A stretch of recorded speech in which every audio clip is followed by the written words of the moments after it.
오늘은 11월 30, 11월의 마지막 날입니다. 내일부터 12월 1일이 시작됩니다. 그리고 2025년도의 마지막 달 12월을 우리가 준비하고 있습니다.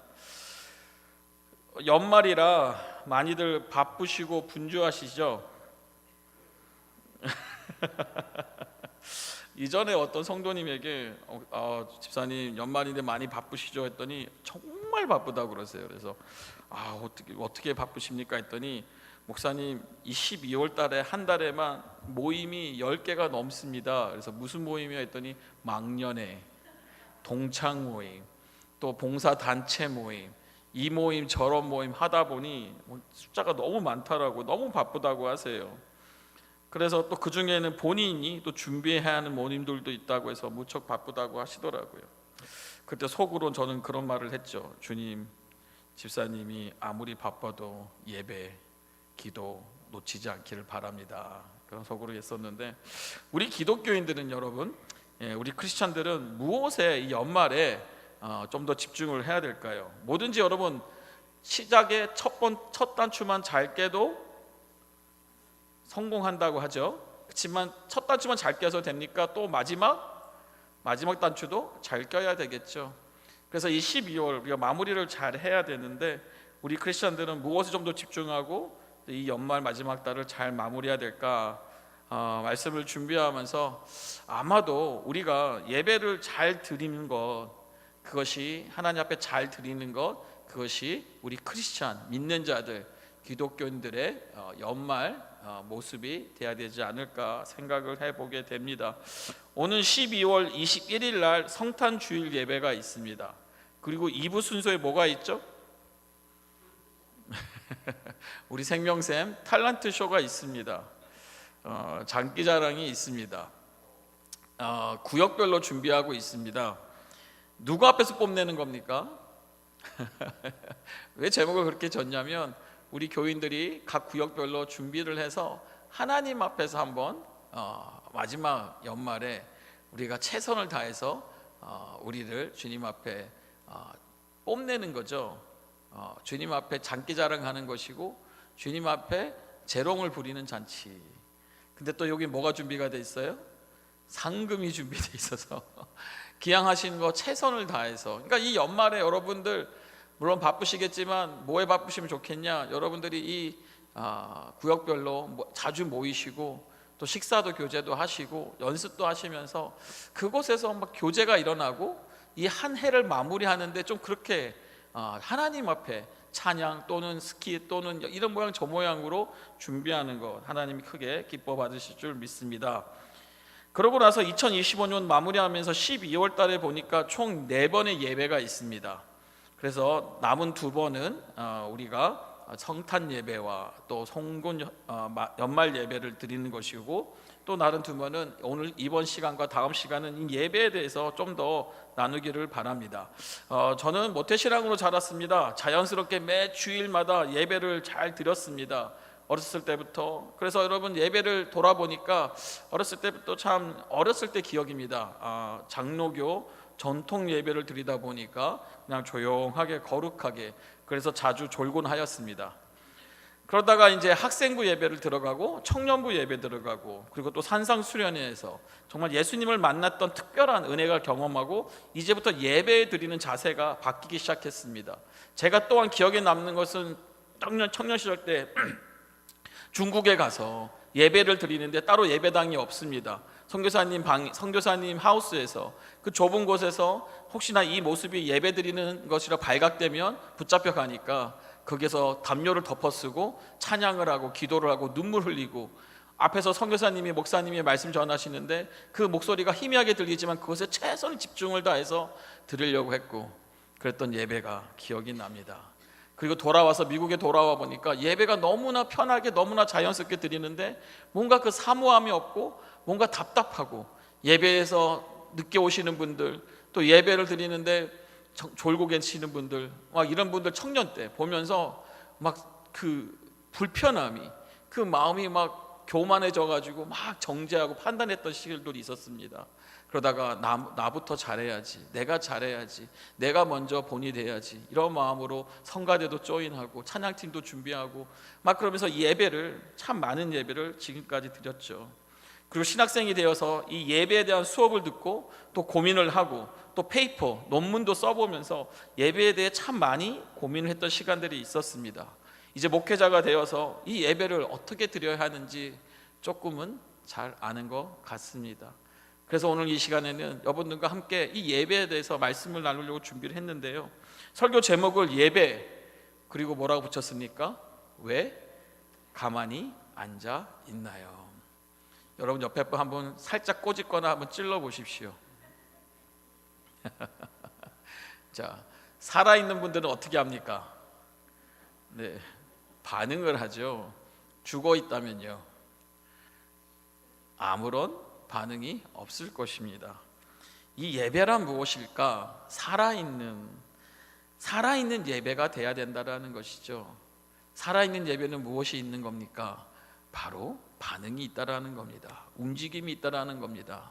예배를 통해서 어떠한 역사계신, 살아계신 하나님, 우리 하나님이 살아계시니까 그것에 대한 움직임이 있다라는 것이죠.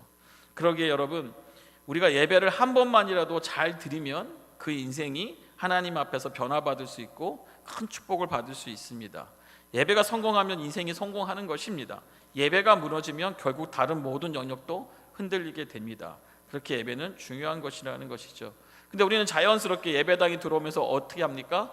자리에, 의자에 앉게 되죠. 찬양도 앉아서 하고 설교도 앉아서 듣고 기도도 앉아서 합니다. 그러다가 어떤 목사님을 만났더니 목사님 자꾸 일어나서 인사를 시키고 또 기도를 시키는데 나와서 기도하게 하고, 참 이러한 변화들, 그런 변화 속에서 저는 어떠한 말씀 묵상을 갖냐, 하늘의 예배, 천상의 예배, 하늘에서 드려진 예배는 어떨까 묵상 가운데 오늘 요한계시록의 말씀을 좀 보게 되었습니다. 요한계시록 먼저 5장 5절 6절 말씀입니다. 보시기 전에 사도 요한은요, 하늘 보좌 앞에서 이 두루마리를 펼 자가 없어서 울고 있었습니다. 그때 장로 중 한 사람이 사도 요한에게 찾아와서 이렇게 말합니다. 내게 말하되 울지 말라. 유다 지파의 사자 다윗의 뿌리가 이겼으니 그 두루마리와 그 일곱인을 떼시리라 하더라. 무엇을 말하고 있는 거죠? 누굴 얘기하고 있는 겁니까? 바로 예수 그리스도. 그가 유대 지파의 사자 다윗의 뿌리가 어떻게 됐다고요? 이겼다, 승리하셨다라는 겁니다. 우리 주님이 승리하셨다라는 것이죠. 그리고 울지 말라는 겁니다. 왜요? 그 두루마리와 일곱인을 떼실 거라는 것입니다. 그리고 나서 6절에 봅니다. 내가 또 보니 무엇을 보고 있나요? 바로 보좌와 내 생물과 장로들 사이에 한 어린 양이 서 있는데, 또 요한은 사자이신 예수 그리스도를, 그가 이 모든 것을 뗄 것을 알았지만 또한 그가 어떻게 보여진다고요? 어린 양으로 보인다라는 거죠. 그가 서 있는데 일찍이 죽임을 당한 것 같더라.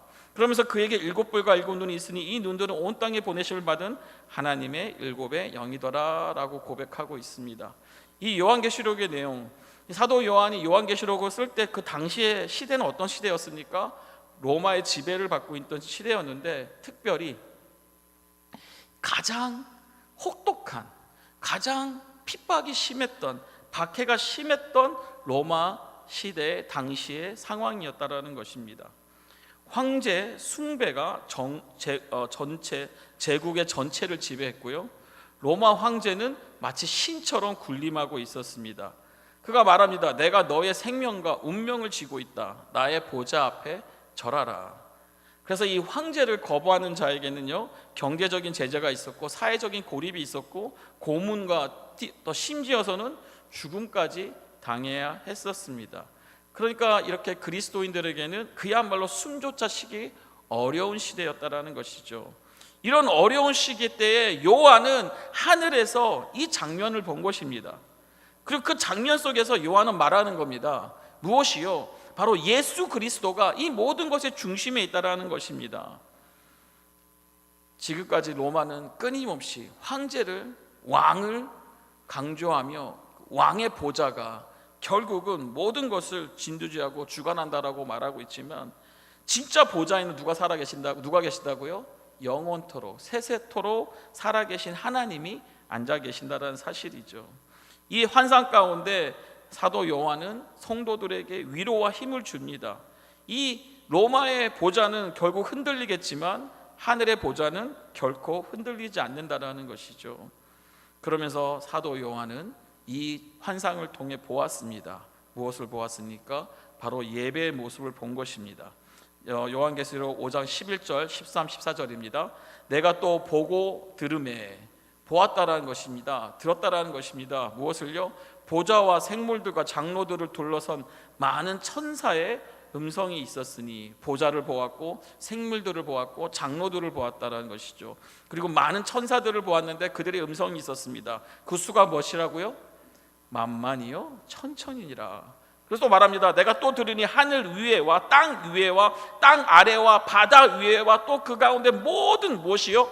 피조물이 이르되 보좌에 앉으신 이와 하나님과 어린 양에게, 예수 그리스도에게 찬송과 존귀와 영광과 권능을 어떻게 한다고요? 세세토록 돌릴지어다 하니. 14절에 내 생물이 이르되 어떻게? 아멘. 여러분 어떻게 한다고요? 아멘 하고 장로들은 엎드려 경배하더라.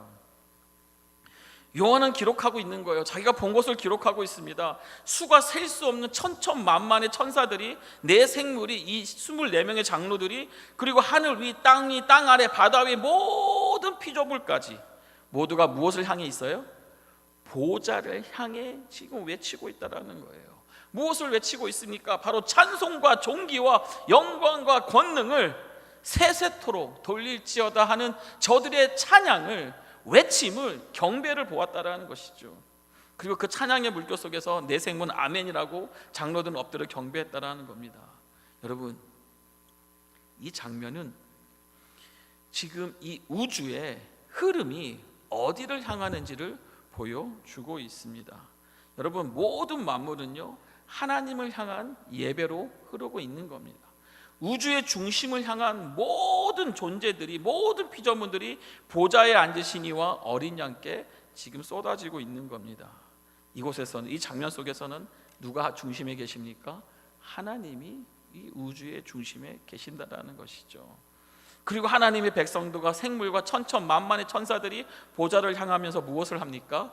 예배를 한다라는 것이죠. 중요한 것은 이 예배 속에 어느 한 존재라도, 어느 한 피조물이라도 조용히 앉아있는 예배드린 자가 없더라는 겁니다. 천사들이 소리를 높이고, 장로들이 엎드리고, 생물들이 아멘하고 반응하고, 만물이 함께 찬양하고, 보좌 앞에 모든 존재가 참여하는 예배라는 것이죠. 이 예배는 액티브한, 역동적이고, 그리고 누구도 여기서는 구경꾼이 없다라는 것이죠. 그러니까 하늘의 예배는 모두가 함께 참여하고 어린 양 예수를 높이는 예배라는 겁니다. 그러면 이 장면은 지상에, 이 땅에 있는 교회에게 묻는 거죠. 예배 정말 가만히 앉아있는 시간이 많냐라는 겁니다. 왜죠? 왜 예수님은 요한을 통해 이러한 말씀을, 이러한 환상을 보여주시는 건가요? 그것이 바로 우리가 가게 될 영원한 세계가 어떤 곳인지를 보이시기 위함이라는 겁니다. 특별히 이 고통 속에, 박해 속에, 늘 죽음이라는 두려움 속에서 있는 저들에게 이 땅에서 인내하며, 또한 새로운 관점으로, 새로운 퍼스펙티브로 이 땅에서 우리가 그 비전을, 그 환상을 보며 예배할 그 나의 자리를 보고 살게 한다는 것이죠. 그래서 여러분, 하늘의 예배는 어떤 것인가? 몇 가지 오늘 본문의 4장 말씀을 통해 좀 더 나눕니다. 하늘의 예배는 첫 번째, 반응이라는 겁니다. 반응이 있는 곳이라는 겁니다. 여러 살아 움직이는 반응이라는 겁니다. 하나님 앞에서 마음이 움직이고 몸이 반응하는 것이 바로 예배라는 겁니다. 오늘 본문 4장 9절 말씀 봅니다. 그 생물들이 보좌에 앉으사 세세토록 살아계시는 이에게 영광과 존귀와 감사를 돌리더라. 돌릴 때에 무엇입니까? 영원하도록 무궁하도록 살아계신 그 보좌 앞에 계신 분께 그 생물들이 영광과 존귀와 감사를 드린다라는 것이죠. 이 드린다라는 것은 반응이라는 것입니다. 하늘의 보좌 앞에서는 반응하지 않는 사람이 없다라는 것입니다. 찬양이 울려 펴지면 입술이 반응하고, 말씀이 선포되면 귀가 움직이고 마음이 흔들리고, 더 나아가 하나님의 선하심과 살아계심이 깨달아질 때 눈물이 흘리는 것이죠. 그것이 예배라는 것입니다. 우리가 예배 중에 아무 느낌이 없고 아무 반응도 없고 아무런 감격도 없다. 이것은 무엇일까요? 아마도 우리의 시선이 보좌가 아닌 다른 곳을 보고 있기 때문이 아닐까 생각을 해봅니다. 두 번째, 여러분, 하늘의 예배는요 엎드림이 있습니다. 10절입니다. 24 장로들이 보좌에 앉으신 앞에 엎드려 세세토록 살아계시는 이에게 경배하고 무엇을 했다고요, 여러분? 엎드렸다라는 것이죠. 그리고 자기의 관을 보좌 앞에 드리며 또 무엇을 했습니까? 이 관이라는 건 면류관을 말하는 겁니다. 자신들이 쓰고 있던, 자신들에게 주어진, 자신들에게 축복으로 하나님의 이 모든 세상에서 받은 이 모든 면류관을 보좌 앞에, 하나님 앞에, 예수님 앞에 드렸다라는 것이죠. 여러분, 엎드려 드리는 기도를 해보신 적이 있으십니까? 기도를 드리는데 그냥 앉아서 서서 하는 기도가 아니라 여러분 엎드려서 기도해 보신 적이 있으세요? 저는 참 감사하게도 어렸을 때부터 은혜를 받아서 참 이 엎드려 기도한 훈련을 받았습니다. 기도원에 올라가서도 꼬마아이가 그 맨 앞접에 앉아가지고 엎드려서 막 기도를 하는 거죠. 또 시간이 지나도 끊임없는 훈련이 그냥 앉아서 기도드리는 게 오히려 불편하고 엎드려 기도할 때에, 여러분 엎드려 기도한다는 것이 무엇입니까? 우리가 앉아서 기도하는 것도 어떻게 보면 하나님 앞에 기도하는 것인데 왜 장로들은 엎드렸냐라는 것이죠. 그 엎드림이라는 것이 무엇입니까? 더 낮아짐, 더 하나님 앞에, 하나님만이 하나의 창조주 되시고 주관자 되시고 만물의 모든 것을 통치하시는 하나님이라는 나의 어떠한 태도요, 나의 몸부림이 아니냐라는 것이죠. 두 번째, 여러분, 여기서 가장 강렬한 파워풀한 이미지가 뭐냐면 이 장로들이 이들이 자신의 관을, 면류관을 썼던, 자신들에게 주어졌던 이 면류관을 바로 보좌 앞에 내려놓는 장면입니다. 이 면류관, 여러분, 단순한 장식이 아닙니다. 요한이 편지를 읽던 이 초대교회 성도들은요 이 면류관이라는 단어만 들어도 무엇을 뜻하는지 너무나 잘 알았습니다. 면류관은요 여러분 헬라 시대 때의 승리자의 관이었습니다. 승리자에게 주는 화환이었습니다. 운동 경기에서 승리했을 때에, 챔피언이 됐을 때에, 1등 했을 때에, 승리했을 때에, 또한 국가와 사회에 큰 공헌을 했을 때에, 뛰어난 작품을, 예술가가 뛰어난 작품을 만들었을 때 주어졌던 영광과 존귀의 표식이었다라는 것이죠. 그들의 권위와 명예와 수고의 열매와 평생 쌓아온 모든 것을 상징하는 것입니다. 그런데 하나님 앞에서는, 누구 앞에서 여러분? 하나님 앞에서는 내가 쌓아 올린 모든 그 높임이 어떻게 되는 겁니까? 낮아진다라는 거예요. 그 발 앞에 엎드려진다는 겁니다. 그 앞에 내려놓는다는 것입니다. 그리고 누구의 높임만 높여지는 거예요? 바로 예수 그리스도의 높임만 남는다라는 것이죠. 이 장면에 등장하는 하나님의 백성들은요 모두 승리자의 면류관을 쓰고 하나님 앞에 서 있습니다. 저와 여러분도 주님 앞에 설 때에 이 면류관을 받을 것입니다. 받을 것을 믿는 분이시면 아멘. 여러분 정말 믿으십니까? 그럼 왜 우리가 승리의 면류관을 받을까요? 바로 우리가 죽음을 이겼기 때문이라는 겁니다. 하나님의 백성은 바로 이 죽음을 정복한 사람들입니다. 우리는요 어떤 자들입니까? 사랑할 수 있는 사람들이 되었다라는 것이죠. 관대할 수 있는 사람이 되었습니다. 더 나아가 죄를 용서할 수 있는 새 사람이 되었습니다. 그리고 이 모든 영광이 우리 머리에 얹혀진다라는 거예요. 그러나 정말 중요한 순간이 찾아옵니다. 하나님의 백성들이 우주의 중심에 서 계신 하나님 앞에 섰을 때 그들은 그 면류관을 벗어서 누구 앞에요? 주님의 발 앞에 내려놓는 것입니다. 왜죠? 이 죽음을 정복한 것은 누가? 내가 아니라, 우리가 아니라, 저희가 아니라 누구 때문에? 예수님 때문에.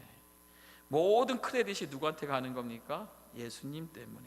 승리가 내 것입니까? 주님 것입니까? 승리는 내 것이 아니라는 겁니다. 하나님께서 예수 그리스도를 통해 죽음을 이기셨기 때문에 우리에게 주어졌다라는 것이죠.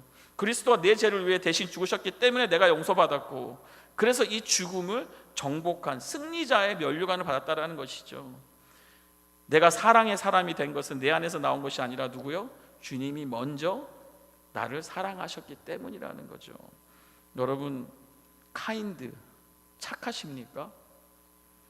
목사님, 저는 원래 성격이 착합니다. 정말 착할까요? 무엇입니까? 주님이 나에게 끝없이 관대하셨기 때문에 나에게 이 관대함의 열매가 맺어졌다는 거죠. 내가 다른 사람을 축복할 수 있다는 거, 내가 넉넉해서가 아니라 무엇입니까? 주님이 먼저 나를 축복하셨기 때문이라는 거죠. 주님이 주시지 않았다면 나는 아무것도 할 수 없었다라는 것입니다. 그래서 모든 영광을 누구에게 돌리는 거예요? 주님께 돌리는 것이죠. 모든 우리의 승리의 면류관을 주님의 발 앞에 내려놓는다는 것입니다. 예배의 그림은 뭐냐? 바로 이 면류관을 주님 발 앞에 내려놓는 것입니다. 나의 자존심도 내려놓고 내 기준도 내려놓고 내 마음에 내 죽이는 왕자, 나의 고집들, 내가 했다라는 모든 승리의 성공의 모든 것들도 다 내려놓는 자리가 바로 이 예배의 자리라는 겁니다. 우리가 예배 중에 아무런 반응이 없어요. 가만히 앉아 있어요. 그 이유는 단순합니다. 내가 아직 내 면류관을 벗어서 내려놓지 않았기 때문이라는 거죠. 예배자는요, 하나님 앞에서 가장 낮은 자리로 내려가는 겁니다.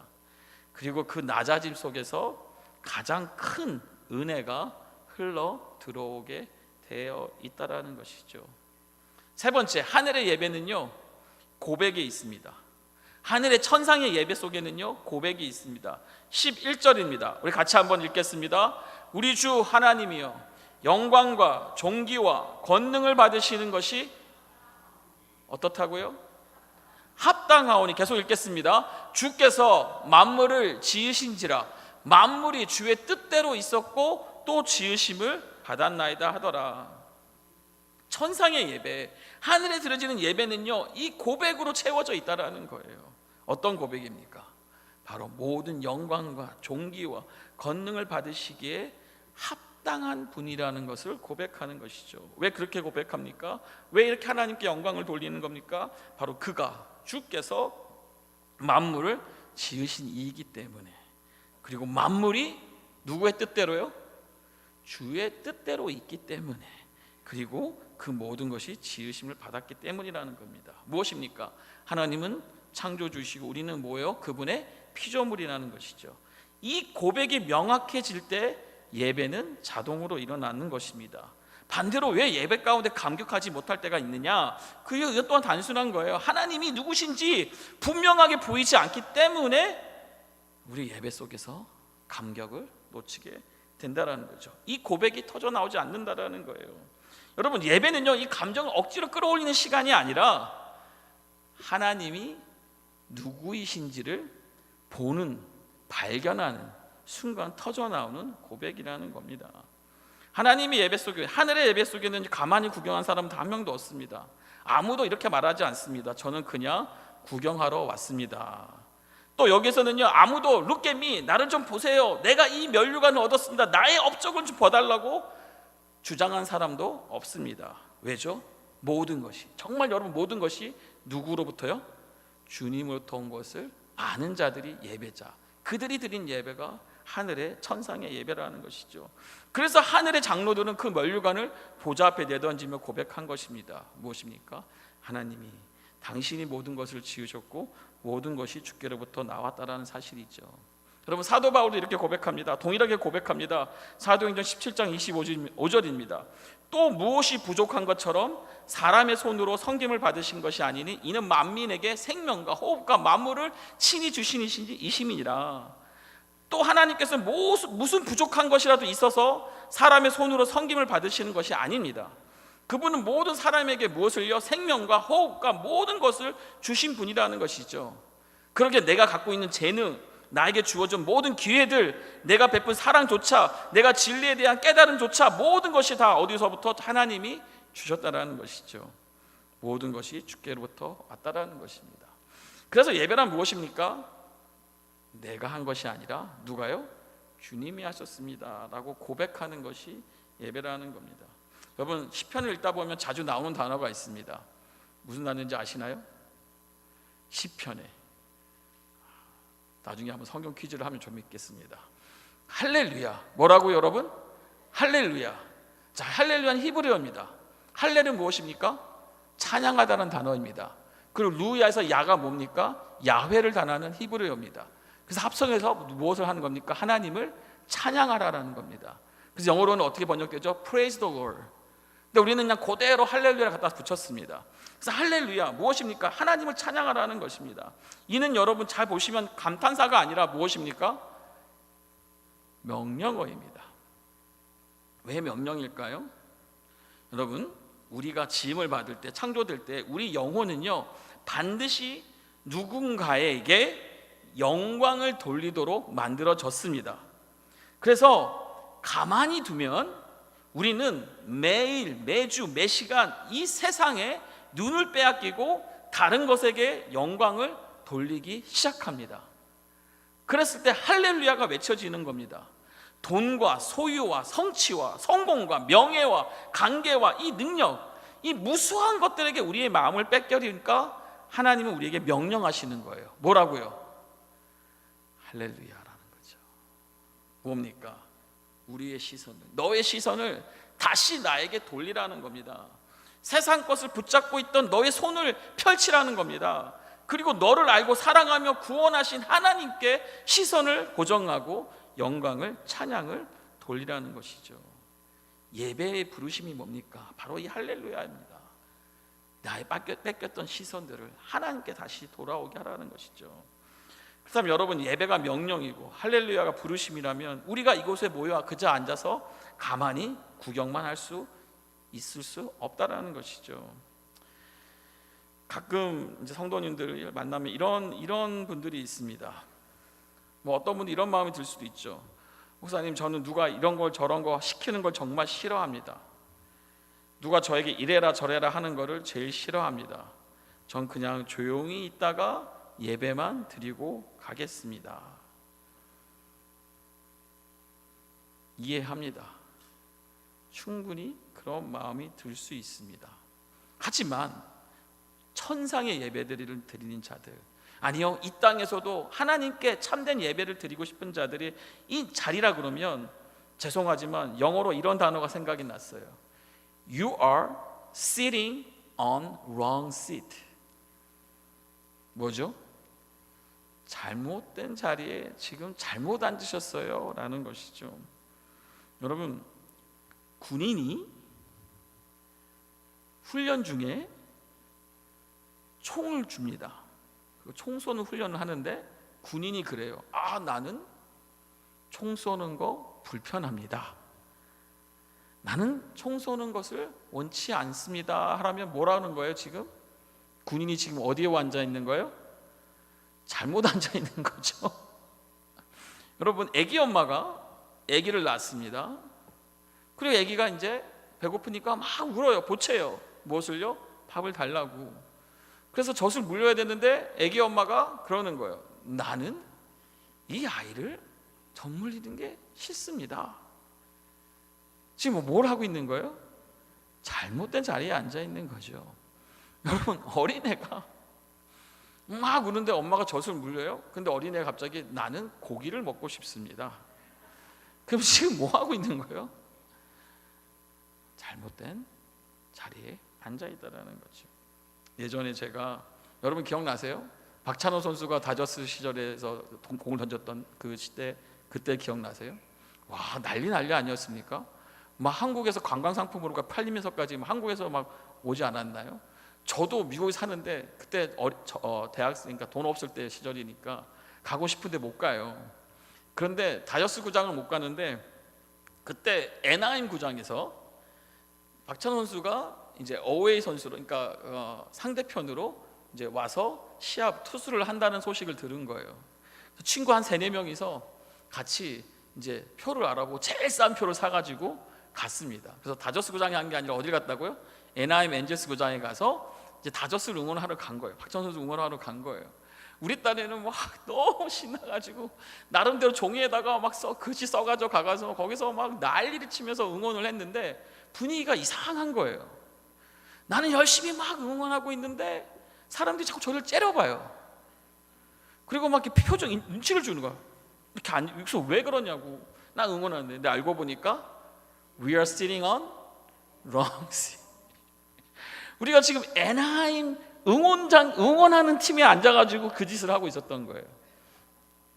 저쪽에 다저스 어웨이 팀들이 응원하는 자리가 있는데 저희는 야구를 너무 몰랐거든요. 뭐 야구 야자도 몰랐습니다. 그냥 그 응원하고 싶어서.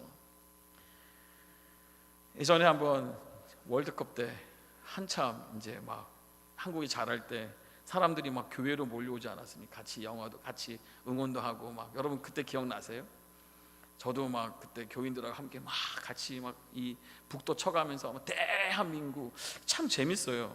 그 중에 분명히 미국 시민권자들도 있을 텐데 그 누구도 US는 안 외치고 대한민국을 외치는데 저쪽에 어떤 학생이 책을 꺼내고 책을 이렇게 읽으면서 책 공부를 하고 있는 거예요. 자, 옆에 있는 사람들이 그 학생에게 뭐라고 할까요? You are sitting wrong seat. 지금 뭐 하는 거야? 지금 사람들은 이렇게 열광하며 응원하고 있는데 한패서 책을 보고 있는 자들 잘못 앉았다라는 거죠. 꼭 그런 학생들이 있습니다. 분명히 영어 시간, 수업 시간인데 무슨 숙제하고 있어요? 수학 숙제하고 있는 자들. 여러분, 하나님은 예배를 가만히 앉는 자리로 디자인하지 않으셨습니다. 예배의 자리는 반응의 자리고 경배의 자리고 하나님께 마음에 움직이는 자리라는 것이죠. 제가 예전에 한번 간증했죠. 샌디에고에 있는 흑인교회를 제가 간증했던 기억 나세요? 지금도 저는 참 그 귀한 경험이 얼마나 감사한지. 저도 나름대로 열심히 하는데 와, 그때는 진짜 예배부터 시작 전부터 막 찬양과 막 사람들이 엎드려서 기도하고 막 눈물로 기도하고 시작도 안 했는데 그런 기도 속에서 예배 속에서 저도 나름대로 손을 올려가면서 찬양 예배를 드리는데 우리 권사님 한 분이 풍채가 너무 크세요. 옆에 가면 막 튀겨 나갈 것 같아요. 그런 권사님이 옆에 와가지고 저를 보면서 Brother, 형제요, Praise the Lord, 하나님을 찬양하세요. 저도 보면서 I am praising the Lord. 저도 찬양합니다. No. Jesus Christ died for you. 예수가 형제를 위해 죽었는데 그 정도밖에 찬양 못하냐는 것이 포인트였어요. Why don't you be crazy? 주님 앞에 왜 미치도록 찬양 못합니까? 이것이 포인트였어요. Why don't you dance like him? 나처럼 왜 춤을 못 춥니까? 안 되더라고요, 잘. 그래도 손 올리고 찬양하는 거 좋아하는데 막 그렇게 안 되는 거예요. 근데 제가 산에 올라가서 수련회 속에서 큰 은혜를 한번 받은 적이 있는데 그때는 저도 춤을요, 제 안에 춤의 본능이 좀 춤에 그게 있더라고요. 막 하나님 앞에 춤추는데 야, 그렇게 자유롭게 하나님 되십니다. 나를 위해 십자가에 돌아가심이 정말 몸으로 반응하게 되더라는 것이죠. 여러분, 손 드는 게 힘드신가요? 여러분을 위해 십자가에 달리신 주를 위해 손 좀 드는 게 그렇게 어렵습니까? 말씀 준비하면서 우리 예배도 이렇게 바뀌어야 하나? 우리도 막 일어나서 춤을 추고 예배를 해야 되나? 중요한 것은 뭡니까? 하나님 나라에 하나님이 준비하신 자리에는요, 절대로 구경하는 자리가 아니라는 겁니다. 어떤 분들 또 얘기하시죠. 저는 그런 스타일이 아닙니다. 저는 조용히 예배 드리는 사람입니다. 저는 그렇게 배웠습니다. 알죠? 우리 신앙의 선배들이 어떠한 예배 형식을 드렸고 어떠한 모습으로 드렸는지. 하지만 오늘 말씀은 천상의 예배는 어떤 자리니까 하나님이 우리에게 말하신 자리는 이 참여의 자리고 반응의 자리라는 겁니다. 액티브, 역동적인 예배라는 겁니다. 누군가가 저는 그냥 구경만 하고 싶다 말하면 우린 뭐라고 말합니까? You are sitting on wrong seat. 잘못 앉은 거라고 말하는 거죠. 제가 예전에 사역할 때 여러분, 나이 많으신 정말 50이 넘으셔서 너무 큰 하나님의 소명 앞에 신학교를 가신 분이 계세요. 그리고 그분이 전도사님이 되셨습니다. 그리고 그분하고 예배드렸는데 그분은 예배 시간만 되면 그렇게 우시는 거예요. 손을 들고 찬양하고 막 눈물을 흘리세요. 그래서 어느 날 제가 전도사님께 물어봤죠. 전도사님 왜 그러시나요? 했더니 참 그냥 조용히 말씀하시는 거예요. 목사님, 주님이 나 같은 사람을 구원하셨는데 내가 어떻게 가만히 있을 수 있겠습니까? 여러분, 눈물 속에는요, 그의 눈물 속에는 감격이 있었고요, 복음이 있었고요, 예배자의 마음이 있었습니다. 여러분,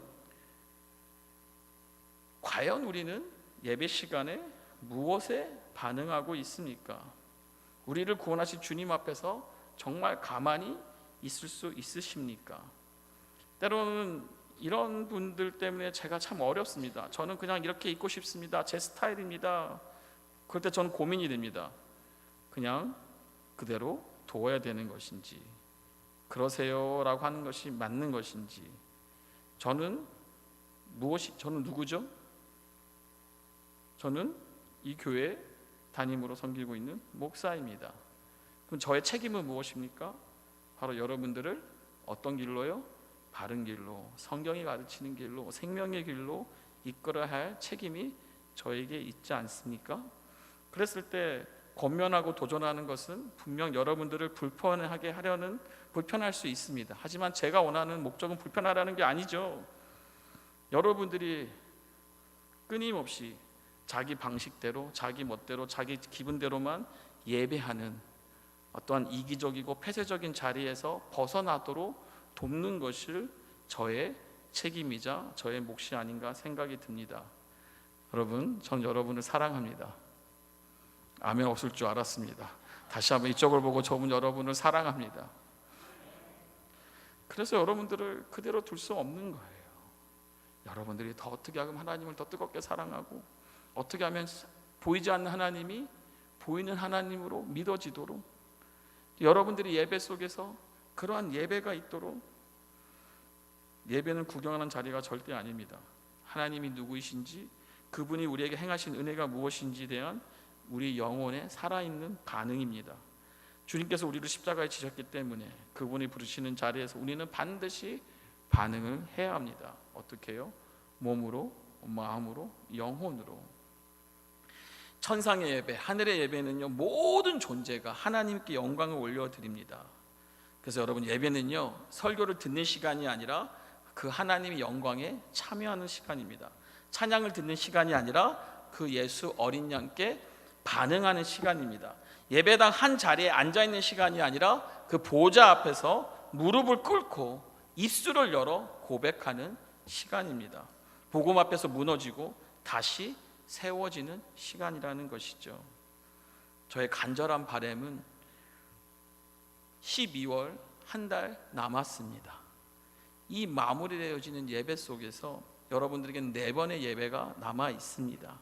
그랬을 때 우리의 예배가 하늘의 예배와 연결되어지고 하나님께 온 마음을 올려드리는 살아있는 예배가 되기를 주님의 이름으로 축복합니다. 축복합니다.